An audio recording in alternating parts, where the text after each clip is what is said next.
कहाँ थे, किस ऑफिस में? नवाज शरीफ के ऑफिस में थे। तो आगे से नॉट रिपब्लिक का जवाब आता है, जी बिल्कुल ऐसा ही है। उन्होंने कहा कि जो कमरे में लोग मौजूद थे, उनके रिएक्शन से ऐसा लगता था कि शायद कोई बहुत ही बड़ा इवेंट है या बहुत ही इंपॉर्टेंट डॉक्यूमेंट है जिसका फायदा नवाज शरीफ को होगा। चार्ल्स गथरी साहब कह रहे हैं, और फिर reaction of the people around him. मेरा ख्याल है कि इसके बाद किसी सबूत की गुंजाइश नहीं रह जाती।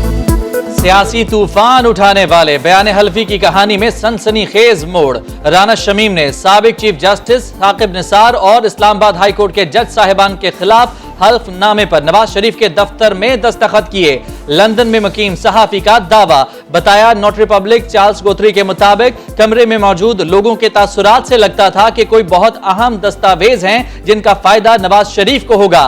मामला सामने आया तो वजीर इत्तलाआत फवाद चौधरी का सख्त तरीन रद्द अमल सामने आया। ट्वीट में दावा किया, क्या राना शमीम ने हल्फनामे पर नवाज शरीफ के सामने दस्तखत किए? साबित हो गया शरीफ खानदान सिसिलियन माफिया है, अदालतों और इदारों को ब्लैकमेल करने की सलाहियत रखता है।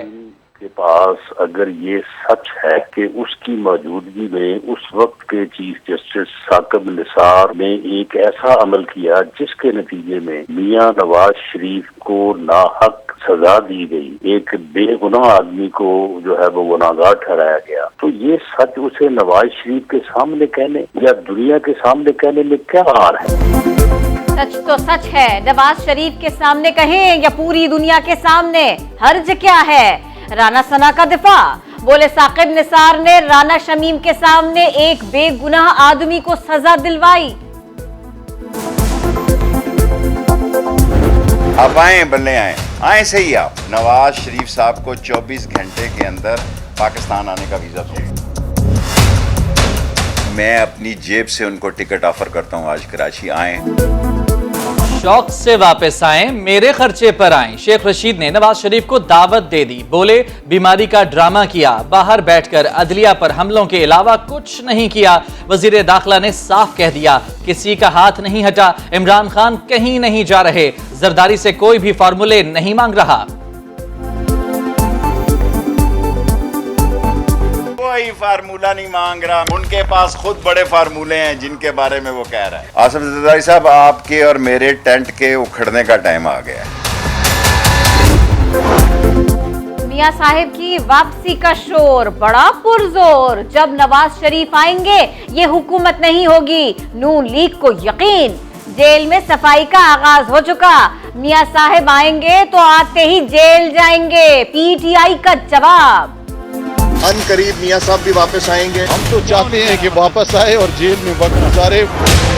जब भी आसिफ अली जरदारी साहब एक्टिव होते हैं, उनको खतरा लग गया कि ये भाई कुछ करने वाले हैं। और मैं बताता हूँ कि जब वो बाजी सामने लेके आते हैं, चेस की गेम पे आते हैं, तो आगे वाले बंदे को हराते हैं। और नजर आ रहा है कि जरदारी साहब कोई सही सियासी चाल चलेंगे।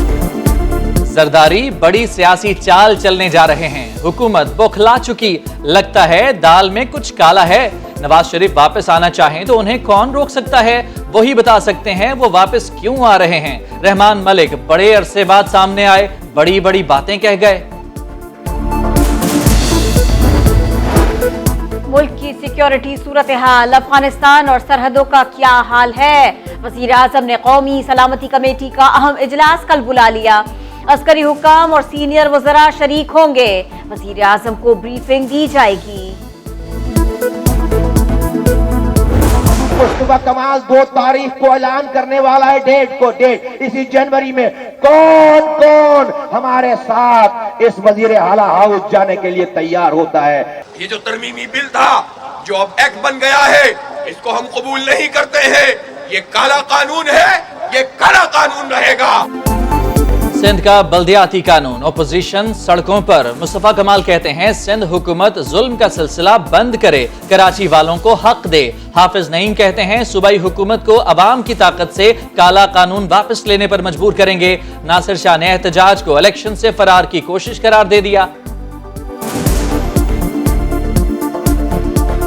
तहरीक चलाएं, जो मर्जियां करें, वो राह फरार इख्तियार करना चाह रहे हैं इलेक्शन से। धौंस धांधली वाली सियासत थी, वो खत्म हो गई।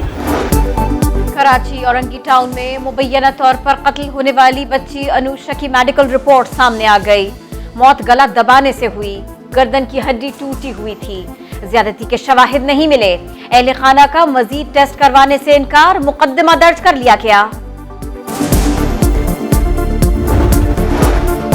बीवी को तेज धार आले से कत्ल किया, लाश गाड़ी की डिग्गी में डालकर हंगू ले गया। वजीहा स्वाति कत्ल केस में गिरफ्तार मुलजिम और साबिक शौहर रिजवान के दौरान तफ्तीश इंकशाफात। बताया मुल्क से फरार का मंसूबा बना रखा था, पोलैंड जाकर पनाह और शहरियत हासिल करना थी।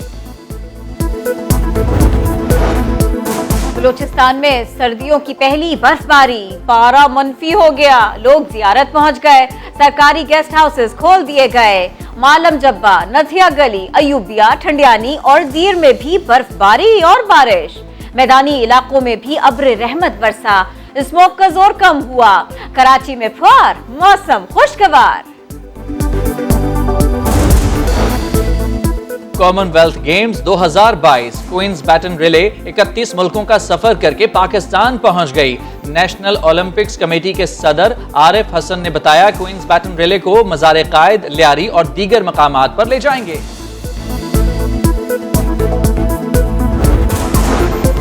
ओमिक्रॉन के बावजूद टीम पाकिस्तान आएगी। जब तक हालात महफूज हैं, पाकिस्तान जाने के लिए तैयार है। ऑस्ट्रेलियाई क्रिकेट बोर्ड के चीफ एग्जीक्यूटिव का पैगाम। ऑस्ट्रेलियाई क्रिकेट टीम ने आइंदा बरस मार्च अप्रैल में पाकिस्तान का दौरा करना है।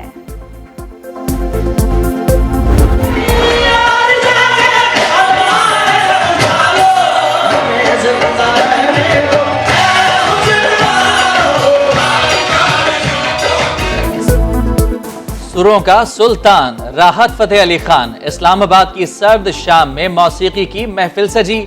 राहत ने सुर लगाए, मौसीकी के दीवाने घंटों झूमते नजर आए।